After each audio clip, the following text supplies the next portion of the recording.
Hi, I'm Rigger. This is You Alright, and today, it's not Desert Island Graps, but we are talking combat. Before all that though, be sure to like the video if you like it, share it if you think others would like it, let me know your thoughts in the comments down below, and subscribe if you want to see more. If you're somehow confused and made your way here from a real search for Desert Island Graps, I apologize, but I did actually ask Pachidi's permission to use this, and he said yes, because I'm that kind of nerd. But fair's fair, if you are a wrestling fan and for some reason don't watch Cultaholic stuff, especially Desert Island Graps, you should go watch it. Tom is awesome. And if you don't know why it's relevant to this video, in that series he talks to people about the 3 wrestling matches they would take with them to a desert island to watch. And we, in RWBY, have just wound up on a desert island, so we won't be taking fights to watch, but there may be fights there, and that's what we're going to discuss today. And yeah, initially I was going to dress this video up more like Desert Island Graps, especially for the intro. That didn't happen because of circumstance. You all know that I've been away for a while, and at the end of this video, so it doesn't get bogged down at the start, I'll talk about what happened and where I was. But on to the actual content. So we're talking about RWBY, we land on a desert island, and it had me thinking about combat. We've got so many questions on this island, but one of them that we didn't really talk about was fighting. And fighting may not be central to the whole story anymore, it's still a big element of how things go. And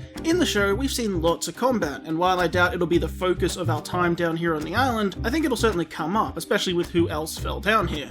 But it had me thinking about the reality of that we're on a desert island, and yes, we have an enemy here who came with us, but we're also somewhere alien, and perhaps we should be taking advantage of that. Which leads to the question, who are we fighting in Volume 9?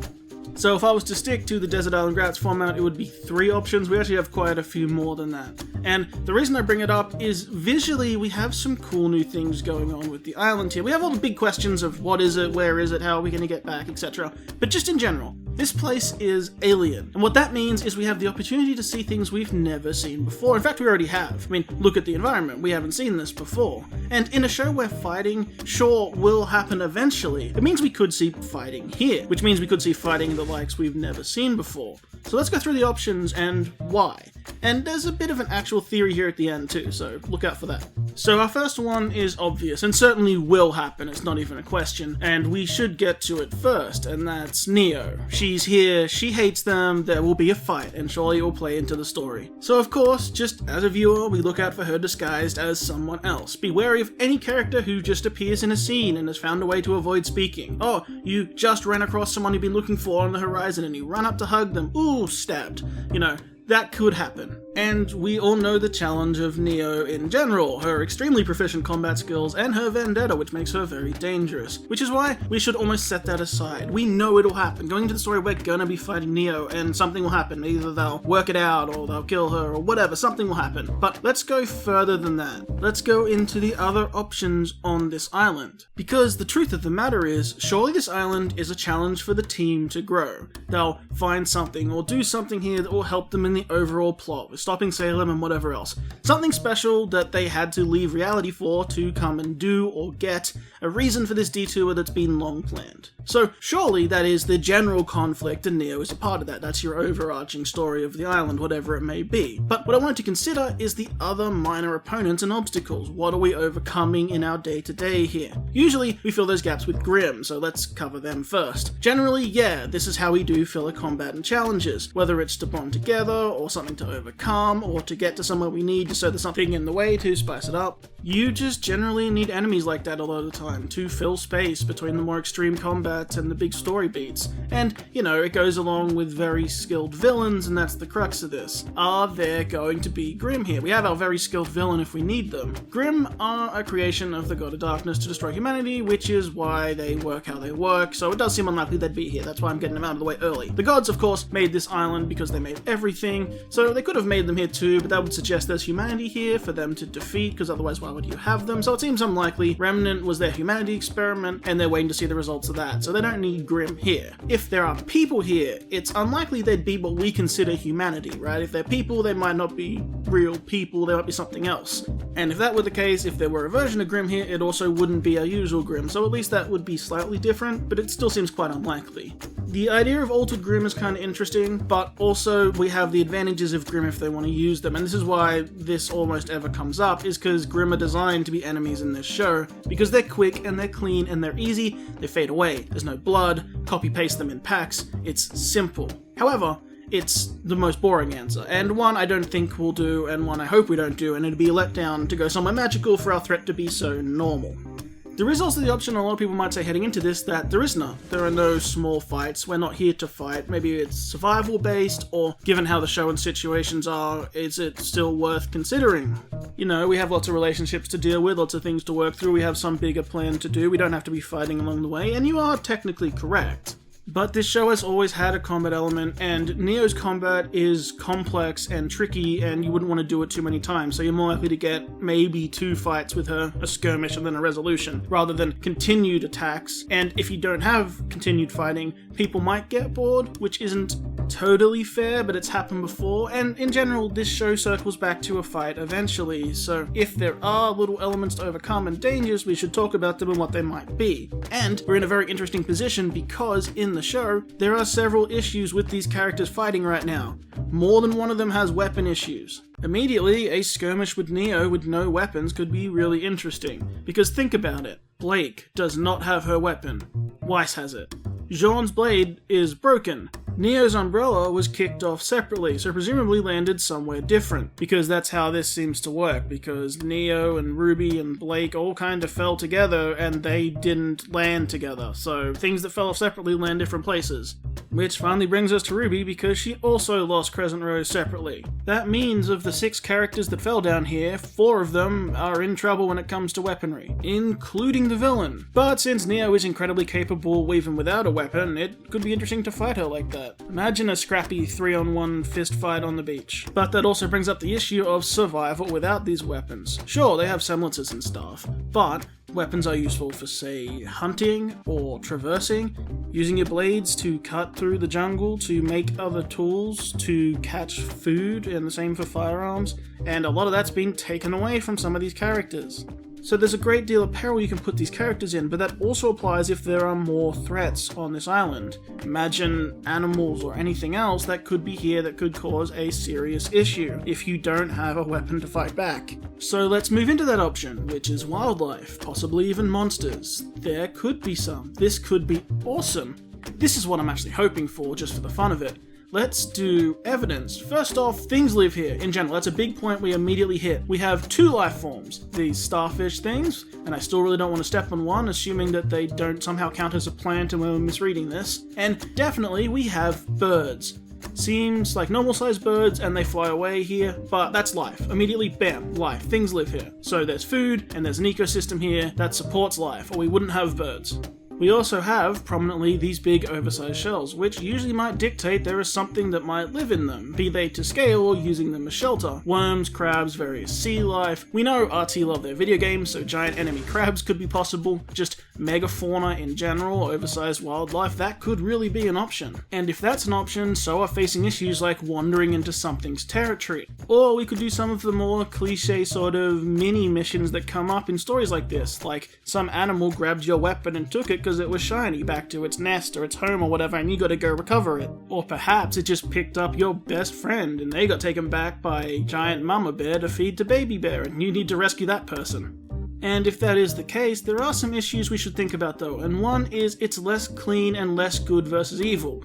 You're killing animals with blood and lives and emotions, and honestly that can get rough to watch on screen. Most of the time people don't care if you spear a fish, but when you kill mama bear, that can be a bit hard even if it's something you have to do. And are we gonna do that for our story? Although we did discuss megafauna, so not a bear, but if they're here to fight dinosaurs, I am so in for it, don't get me wrong.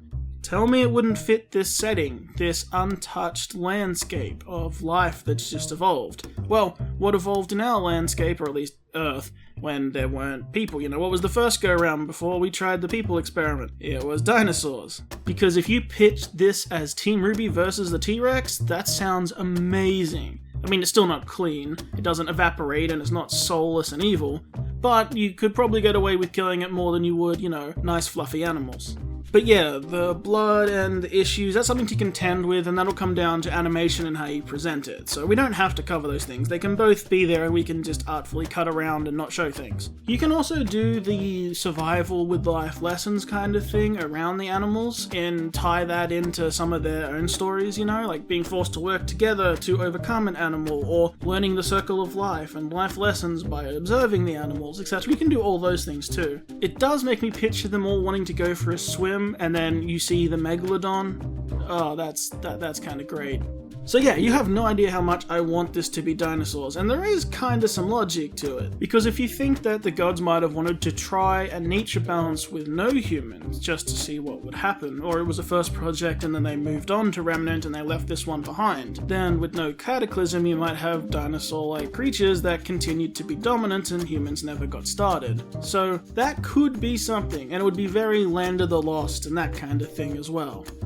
And also, it's RWBY, so dinosaurs in quotes could easily include dragons. We've seen a few dragons in RWBY, so I wouldn't put them past it to have these Grimm based on the dragons that were dinosaurs on this island. Perhaps it's even what the God of Darkness modeled them off, right? Which leads to a sort of mini theory here. What if it's Grimm, but they're not Grimm? See, it's like this dragon situation. This dragon thing has had me thinking for a long time. In RWBY, we see Grimm dragons, but we never see actual dragons. And obviously, the gods are dragon-like. So, what were these dragons based off? We assume that Grimm were just based off animals. Ursas were based off bears, Borbotus based off boars, etc. That all makes sense. So, what was the basis for the dragon Grimm, except for perhaps the gods' forms themselves? But it just seems a little weird.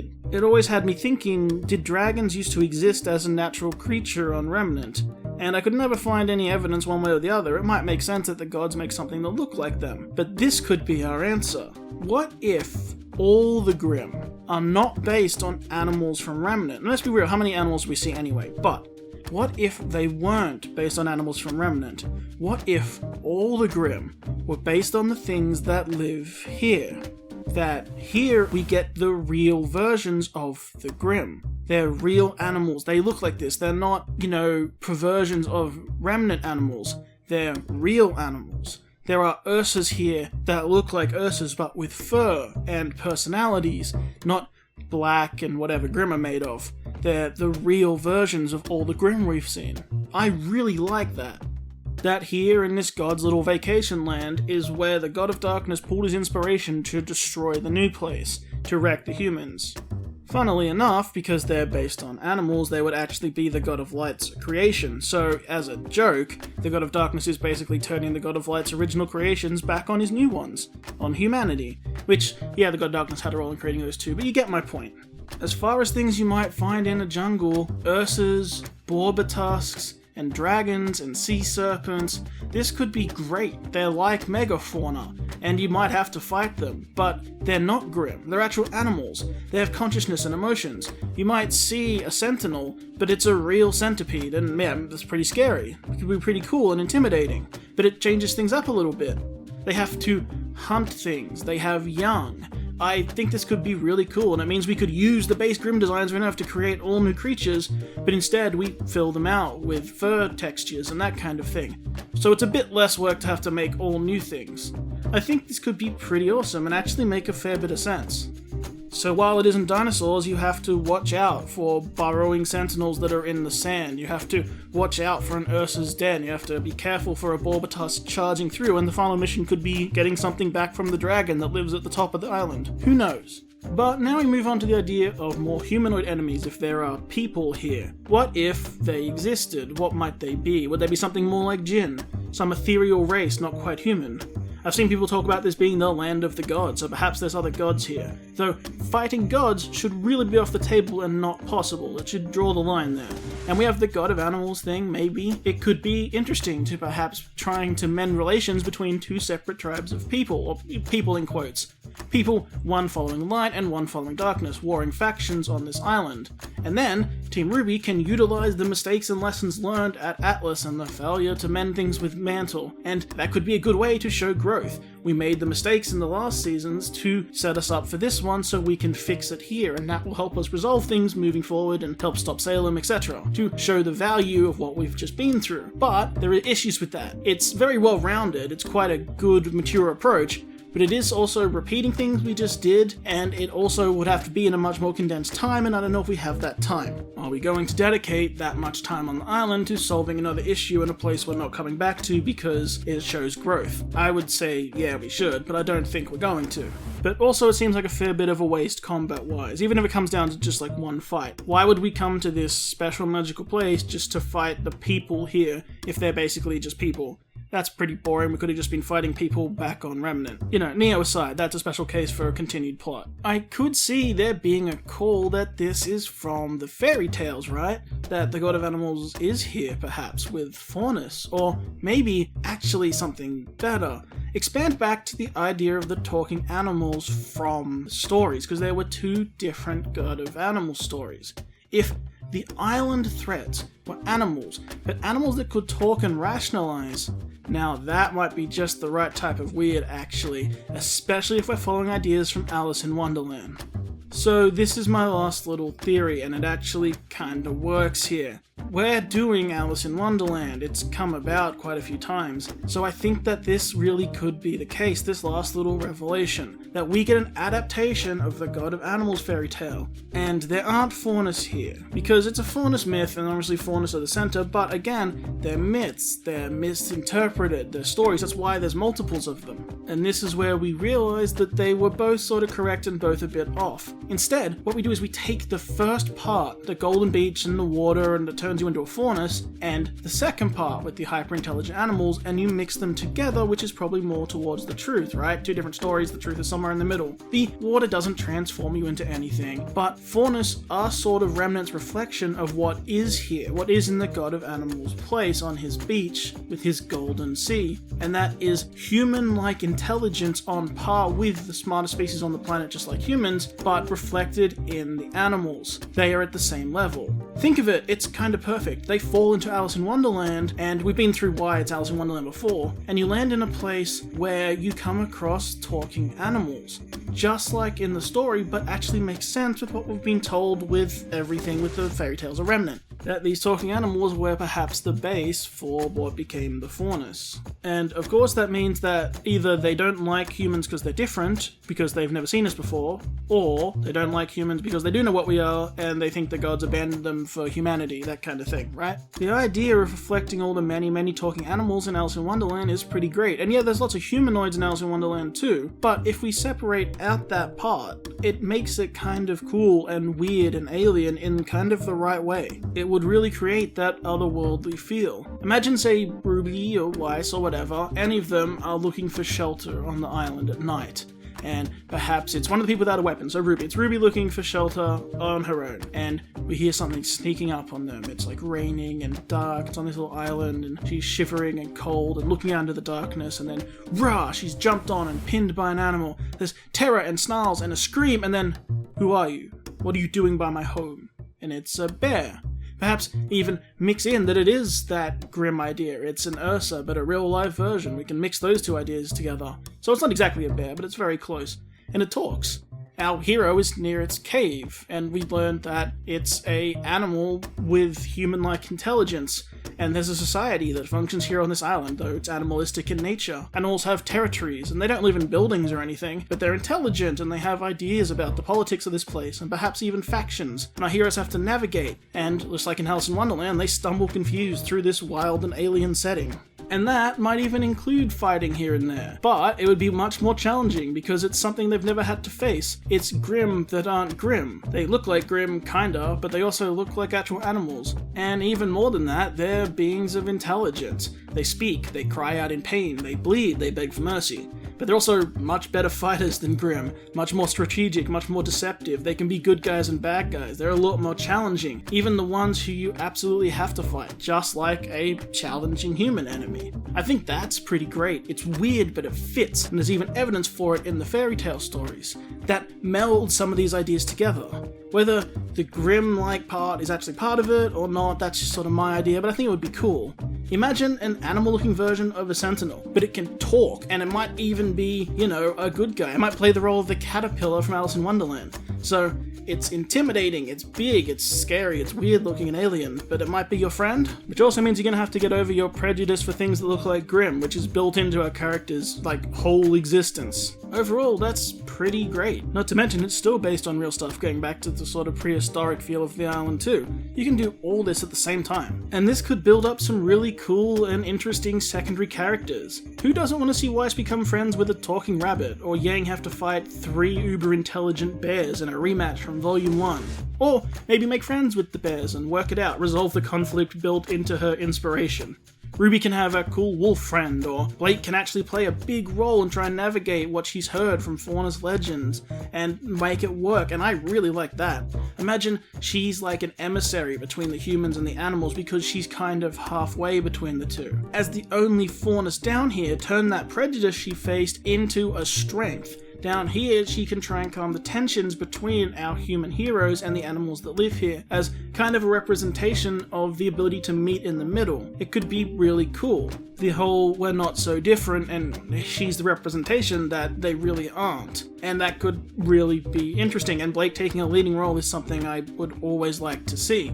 You could even use the relationships going on, like with Yang, to show harmony is possible as a lesson with the animals warring on the island. Also, Blake using her hearing and night vision to lead them around the island to be wary of the animal threats because she has a better chance than anyone to detect them coming and keep them safe is fantastic, and I really want to see that. Using the natural environment to its most, and getting the most out of what we've learned about Blake and Faunus that haven't really come up so much. Especially in a survival situation, all those things are really useful.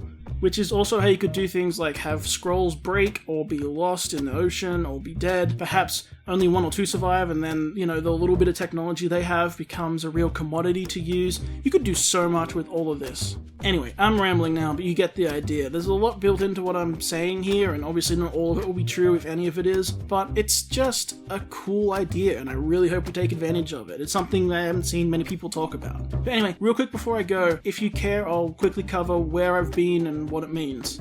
Basically, if you don't follow me on Twitter, you should, but also you'll have seen that I got struck down pretty hard by a severe case of exhaustion and fatigue. It was really scary. I kept falling asleep. I kept having no energy for extended periods of time, like 2 months I think, and I couldn't do anything. I have no idea what caused it or why it's seemingly gone away. It's been away for a little while now, a few days, and if it comes back, I'll have to get it diagnosed, and it's a real mystery. It really scared me.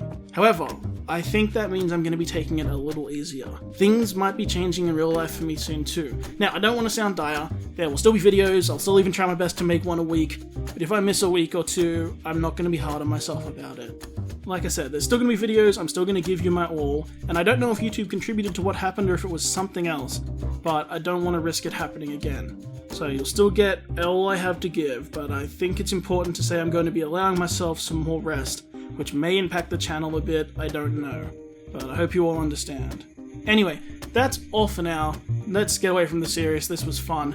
If you've made it this far, please, please, please leave a comment and like and subscribe and let me know what you thought, because those things really help, and thank you so much. And until next time, my name is Rigger. I hope you have a wonderful day. I am back, and I hope I did alright.